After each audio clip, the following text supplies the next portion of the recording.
A reading from the prophet Jonah. The word of the Lord was addressed to Jonah, son of Amittai. Up, he said, go to Nineveh, the great city, and inform them that their wickedness has become known to me. Jonah decided to run away from the Lord and to go to Tarshish. He went down to Joppa and found a ship bound for Tarshish. He paid his fare and went aboard, to go with them to Tarshish to get away from the Lord. But the Lord unleashed a violent wind on the sea, and there was such a great storm at sea that the ship threatened to break up. The sailors took fright, and each of them called on his own god, and to lighten the ship they threw the cargo overboard. Jonah, however, had gone below and lain down in the hold and fallen fast asleep. The boatswain came upon him and said, "What do you mean by sleeping? Get up, call on your God.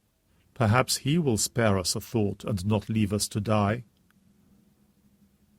Then they said to each other, "Come on, let us draw lots to find out who is responsible for bringing this evil on us." So they cast lots, and the lot fell to Jonah. Then they said to him, "Tell us, what is your business? Where do you come from? What is your country? What is your nationality?" He replied, "I am a Hebrew, and I worship the Lord, the God of heaven, who made the sea and the land." The sailors were seized with terror at this and said, "What have you done?" They knew that he was trying to escape from the Lord because he had told them so. They then said, "What are we to do with you to make the sea grow calm for us?"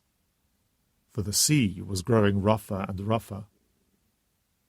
He replied, "Take me and throw me into the sea, and then it will grow calm for you. For I can see it is my fault this violent storm has happened to you." The sailors rowed hard in an effort to reach the shore, but in vain, since the sea grew still rougher for them. They then called on the Lord and said, "O Lord, do not let us perish for taking this man's life.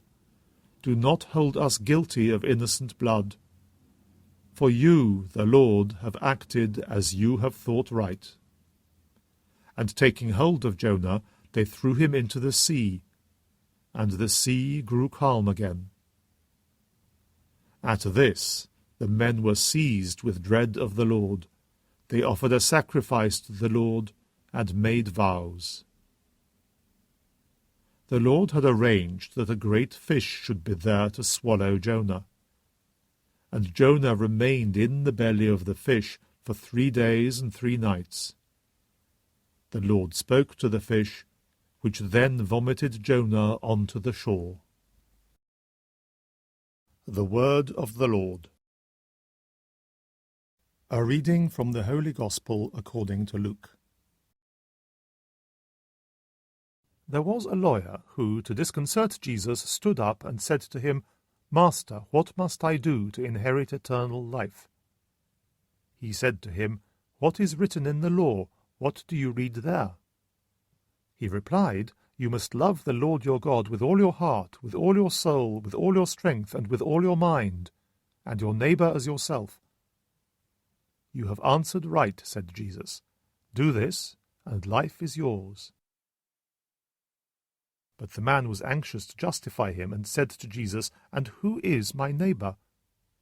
Jesus replied, "A man was once on his way down from Jerusalem to Jericho and fell into the hands of brigands. They took all he had, beat him, and then made off, leaving him half dead. Now a priest happened to be travelling down the same road, but when he saw the man, he passed by on the other side. In the same way a Levite who came to the place saw him, and passed by on the other side. But a Samaritan traveller who came upon him was moved with compassion when he saw him. He went up and bandaged his wounds, pouring oil and wine on them. He then lifted him onto his own mount carried him to the inn, and looked after him. Next day he took out 2 denarii and handed them to the innkeeper. "Look after him," he said, "and on my way back I will make good any extra expense you have." Which of these 3, do you think, proved himself a neighbour to the man who fell into the brigands' hands? "The one who took pity on him," he replied. Jesus said to him, "Go and do the same yourself." The Gospel of the Lord.